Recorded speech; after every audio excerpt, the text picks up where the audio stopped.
வாகனம் ஆச்சரியமான ரதத்துல கிருஷ்ணனோட கூட எழுந்தருளி இருக்கார் அந்த பிராமணோத்தமர். அப்படி வர ரெண்டு பேரும் ஜல் ஜல் ஜல் இந்த குண்டினபுரம் பீஷ்மன் இருக்கக்கூடிய இடத்துக்கு நுழைஞ்ச உடனே ஆச்சரியமான துளசி வாசனை அடிச்சுதான்.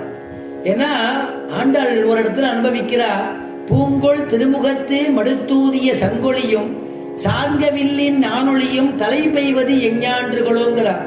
ரெண்டு விஷயத்தை சொல்றா. பூங்கொள் திருமுகத்து மடுத்தூரிய சங்கொலி, ஏன்னா கிருஷ்ணன் வந்துட்டேன்னு தெரியப்படுத்துறதுக்கு சங்கநாதம் பண்ணினானாம்.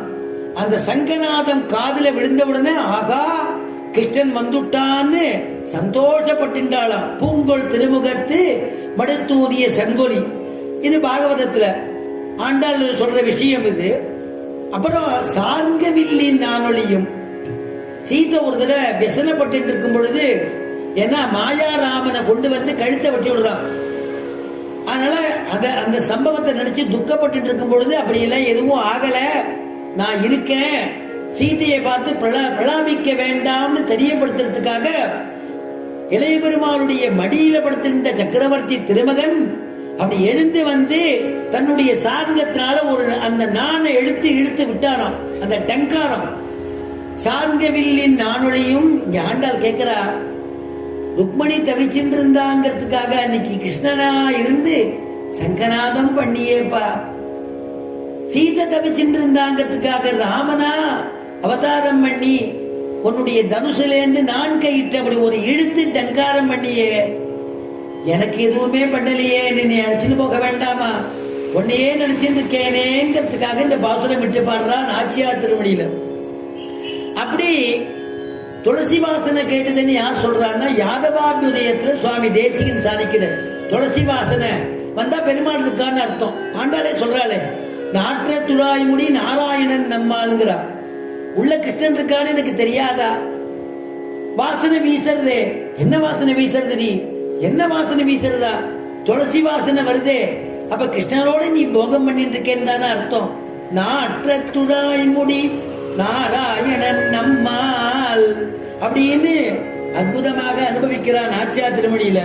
இப்படி போன உடனே அவர் நினைச்சபடி எங்க அந்த புறத்தில் இருக்கக்கூடிய கிரிஜா கோயிலுக்கு போகும் பொழுது கிருஷ்ணன் வந்துட்டான்னு தெரியவே ஓடி வந்து அவளை கைப்பற்றி அப்படி ஜல்லுன்னு. ஏன்னா விவாகத்துல 8 விதமான விவாகம் சொல்லப்பட்டிருக்கு.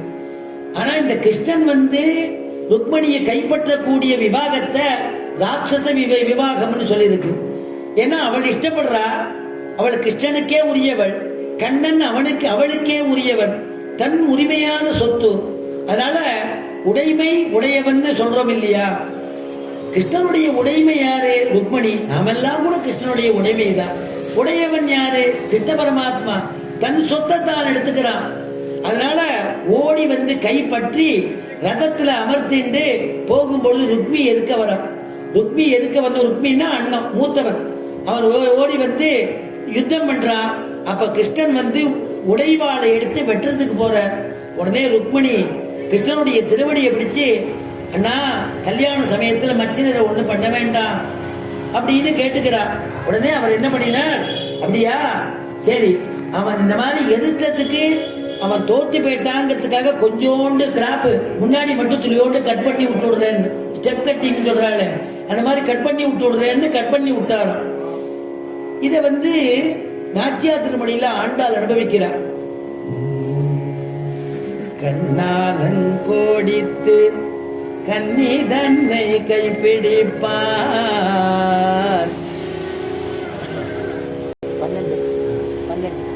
கண்ணாலங்கோடித்து கன்னி தன்னை கைப்பிடிப்பார்.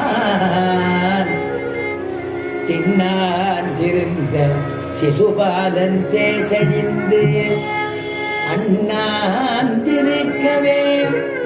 ஆங்கவளை கைப்பிடித்த பெண்ணாளன் பேரும் ஊர் பேரும் அரங்கமே.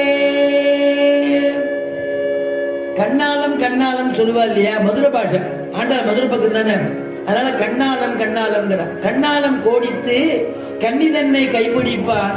தின்னாந்திருந்த சிசுபாலன் அழகா வேட்டியெல்லாம் கட்டிட்டு ஜம்முன்னு நம்ம ருக்மிணியை கல்யாணம் பண்ணிக்க போறோம்னு ஆசையோட இருந்தா நான் விரதத்தெல்லாம் முடிச்சுட்டோம்.